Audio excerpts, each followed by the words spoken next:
Hi, everyone. This is our third episode of Quick Conversations with Sarah Auda. I am Sarah Auda, the founder and CEO of Three Beats Consulting. We do two types of work, individual with female founders who are 5 to 10 years in profitable businesses who are looking to scale to $1 to $2 million. And then the other part is corporate facilitation and training. And that's where we're working with bigger teams and more corporate spaces to be able to bring development directly to them here in LA or remote. So, in this conversation today, I'm so thrilled to introduce my friend and my colleague, Bee Murray. She is calling in from Melbourne, Australia today. And Bee, this is such a delight because you invited me to be a guest on your podcast. And even though this isn't exactly a podcast, it's still a similar vein, right? So, it's an honor to have 100%. you. Thank So, you so thank you. much. No, and Yeah. thank you. That's so sweet you called me friend. It's funny how you meet people and you're like the universe puts us like connects us with various people. And yeah, so it's really, really sweet. And hello to all your listeners. And a podcast is interesting, right? I think it's all around conversation though, isn't it, actually? So it is the same thing. We're having a conversation and that's what's so important. And we need more conversations, human connection, even if we have to do it via remotely in video. Yes. And I'm so fortunate. I feel so fortunate to be in a time in my business where I get to connect with people like you. And we met through LinkedIn, I think. And Yes, it's so rare to find someone, we get spam so much. We get I just know. right inundated with strangers in our inboxes and messages. And my experience is that most of those are not always quality connections. And then Agree. I've been collecting people like you, people of Yeah, inspiration, I call them, right? yeah, I've been collecting people through this experience where I just feel so fortunate that life saw it fit to bring us together at a certain agree. time.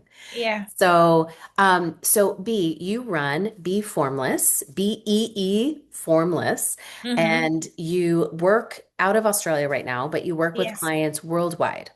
So Yes. tell us a bit about what you do, your podcast, and then we'll go into our first question. Yeah, thank you, Sarah. Just very quickly, my background is advertising and communication. I started Be Formless 2.5 years ago, and essentially it's inside out transformation. So, working with founders who are hitting inflection points when it comes to their own growth, whether they've had some form of burnout or on the edge of burnout, and in their own business, as well as looking at, well, how do I guess thrive better and be a better person inside my business and myself as well. And then I also work with in businesses in terms of when they're at inflection points from a scaling perspective, too much complexity, not enough, I guess, in terms of growth. And so then I come in and work with the businesses, and it's all inside out transformation to ultimately interconnect the person, the founder, and also the business in its totality. Mm. Yeah. Mm. Well, and you're going to share at the end of this about your podcast and where people can find out Yes, more sorry, I forgot about about the you. podcast. Yes, yes. Well, do you want to say a Yeah, quick so thing about the podcast? the podcast is I'm on a mission to prove that there is a way to live, lead, and do business differently. And so it's all around reshaping life, leadership, and business. And so I started the podcast 12 months ago, and I've had 300 plus conversations with amazing people all around the world who are doing things differently. And what I mean by that is coming right back to they have transformed themselves from the inside out, and they are now fulfilling themselves and doing business, living and leading in a way that is interconnected and serves them and is, I guess, making society a better place as well. So, yeah, that's my podcast. Be Formless, Flow Driven CEO. Mm. So and I'll link to that in the YouTube too, and everywhere we post this as well. But obviously, being a guest, it was a wonderful experience, and Thank I you. just think you're skilled in those questions that really I think resonate with people, no matter what stage of business, no matter where they Mm, are. You mm. have such a way of being able to pinpoint those points of Yeah. connection, and Yeah. that's your zone of genius, Thank you. right? Yeah, it is. Yeah. Um, so let's dive in. Okay, so first question is like from your unique corner of the world, your experience, your life leading up to now, what do you feel like is something people need to know right now? Hmm. Yeah, it's a really good question because I've been learning it myself recently. I think it's not new news. I just think that people need to learn right now that not everything is performative and not everything is a performance. What I'm seeing and what I'm also observing with myself is that we're continuously, constantly trying to keep up. And, we constantly put on this. It's like, when you get out of bed in the morning and you get out of your pajamas and you put your outfit on or whatever you're doing for the day, whether it's, something for work or just your active wear. It's that's kind of what it feels like for me in terms of a performance at times. And so it's like, how do we just allow ourselves to be? How do we allow ourselves to be present and not necessarily feel like we have to keep up with everybody and everything? And instead, what if we were just able to operate in a way that was our true, authentic selves? Because the world is going so fast and it's getting more and more complex. It's emerging by the day. And so here we are, we're all like we're like the horse, and it's like, just can we just all slow it down? Because when we actually slow it down, we live our lives better. We're better leaders. We're better in business. We get the results and they're more meaningful and they matter more. And so for me, I think that's one thing in particular that the whole world right now, including myself, needs to just sit with for a second and just stop with the performance. Oh my gosh, yes. I so resonate personally. I've had many moments in my 40 plus years of life of just these reckonings, right? With like taking Mm, off the armor. I have a background in musical theater, not professionally by any stretch, but that idea of like putting on the wig and putting on the microphone and mm, dressing up and being someone else and then, having the song and I was 100%. like, "Oh my gosh, yeah, we can perform as leaders and as CEOs, Yeah, but are we actually embodied? And are that's we exactly right. actually, right? And your work is all about the values-based approach, like strategy through values. And Mm, so I just resonate. I just thought about myself in the changing room, just like what does it look like to take yeah, off those yeah, costumes of yeah. CEO or leader, and be the human that's underneath. Absolutely. And I'll give you a quick example. Like, as a founder, and at times you don't see the results in front of you, the tangible results. And so you think you have to keep pushing and you think you have to keep performing and you think you have to just keep going and going and going. And I have this conversation a lot on my podcast because a lot of people say you just have to keep working 24/7.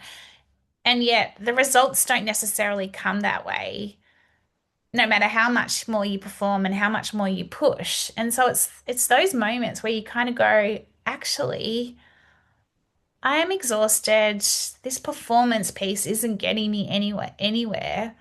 So maybe if I sit and just be present for a minute and actually understand and get a sense of what is my soul or what is on the inside asking me to do right now, will give you the direction, the strategic way forward to actually get the results that are more meaningful, matter more to you. And I think that's just where I've had to really recently have that own, I guess, admission myself was like, oh, okay, yeah, I don't have to be this way. I can do this differently and I will get better results for it. Yeah. Well, and that I think you already addressed the second question. The second question is what's in the way of people seeing this thing, right? That they need to know, like the Mm, fact that they don't need to perform. And from what you've shared, and add on to this if there's more, but it sounds like it's the culture of now, right? The mm, immediacy, mm, there's the performative nature potentially of it. And maybe even if it's not a personification, right? Like a costume sort of situation we could perform in our tasks, right? We're just getting things mm. done while actually maybe not scratching the itch of our values. Are there any other reasons people are Yeah, kind of missing this? yeah, I think there's just this continuous outside in approach to everything. You Mm, know, we seek external validation, you know, even when our business isn't going the way we want it to, we look externally for like actually what is it that's causing this, or is it our client, or whatever the inflection point is, when actually we have to go back inside. We have to start from the inside out. And I just think as humans and in business, you know, we quite often look for external and we blame everything externally versus going, all right, let's come back inside here. And it requires us to pause. It requires us to slow down to then speed back up. And I think I see that time and time again. And everything, the answers all come from within. And it's the same within a business. The answers are always inside of the business. A business is no different to a human in terms of biology and a system. And so a business is the same. It has a heartbeat, it has arms, it has limbs. So like look inside the system to then understand, okay, what do we need to sort out? yes. Well, Mm. so the last question that leads us to is what is one simple step someone can take to start uncovering this more for themselves? So, resources, practical rituals or practices or habits that you have. What can you recommend? Yeah, so I've got a really, I use this a lot with my clients in terms of, I mean, I've got a methodology that I use with my clients, and I start with, you know, what are you resisting?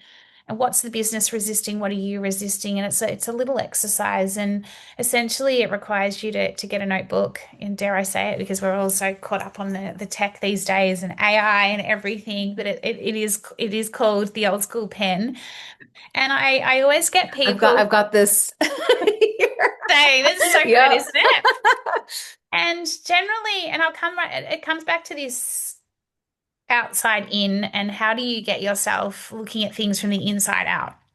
And so I always ask people, and I always get so much resistance from it.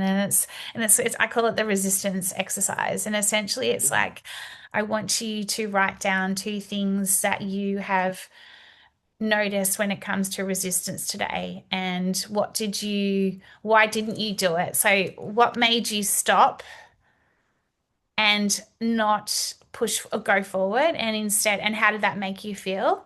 And then what if you actually ignored the resistance and actually moved forward through it? How would that make you feel? And quite often people will say to me, I've got nothing that I'm resisting, there's nothing going on with me. And then they start doing this exercise and they're like, oh. And it's really simple. So it's two things in a day. What did you resist today? How did it make you feel? What would happen if you didn't resist it? And how would that make you feel? And so when they start to actually do it, and it's 2 weeks, it's a 2 week exercise, they start to really notice what they're resisting and then how they're then breaking through the fear. Yeah.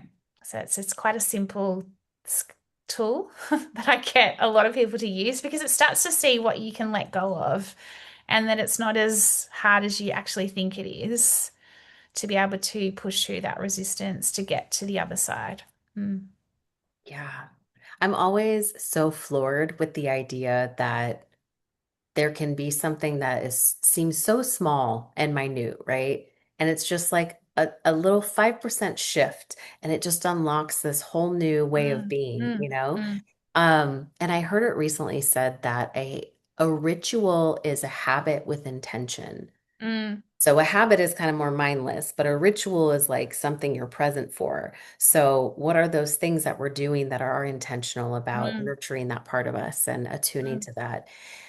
That's one of the things that I just so appreciate about you and the work that you do, that anytime we're doing corporate work, I think there's kind of this idea that there needs to be kind of this suited up, really super professional way of doing things. And my favorite opening is like, how are you feeling today? Right. Yeah. And then helping them identify feeling words. And it's like not the sort of thing that you would do in a corporate space, right? But you're touching on something with resistance that is so like, I mean, I see that for myself. I see it in Mm. my clients. Mm. I mean, that's the opportunity. So, Yeah. I mean, I think you just spoke to some of the just expertise and the spirit in which you work, which is really helping people disembark from this idea of performative work, really own the values. Mm, really look at where is their resistance in the mm, team, in the person, in the mm. leadership. Is there anything else you want to share before you give us some information about how we can contact you more? Yeah, I think energy, like, I mean, I told you, energy is everything as well. And feeling words, energy. And I think that, your vibe attracts your tribe as well, right? And so for me, like, it's really like also another one is just check your energy, check everyone's energy, check yours, check the teams. We need to ensure that the energy is healthy, healthy. We've got the healthy energy. The business has the healthy energy. And I just encourage everyone to truly just sit with yourself, whether it's 5 minutes, 10 minutes, and just hear what are you being asked of from the inside? Because the answers do come from the inside. They don't come anywhere else. And that's how you do become a better leader. Your business is better and you can live a better life. Yes. And I And just, it's so simple. that's part of your expertise, right? Mm. I'm sure it's interesting in those corporate spaces to be like, I'm going to help you attune to yourself so that you can be the I best leader know. possible, right? Yeah. But the right kind of person is going to be drawn to that, right? Totally. Yeah. And I think that more and more people are looking for more conscious behavior and more consciousness in business. And, Mhm. you need the consciousness and the commercial realities. They have to come together because that's when you get the best results. So, I agree with you. And I think there's more and more opportunity to be really exploring this. So yeah, that's what I would say, Sarah. I know it's probably not what everyone's expecting. I It's see great perfect. success. It's Yeah. perfect. Yeah. Well, stay on real quick. We hope you enjoyed this, and we will put in the show notes where you can reach out to B personally. B, thank you so much for being here. Thank you, Sarah. Have a nice evening. Thank you.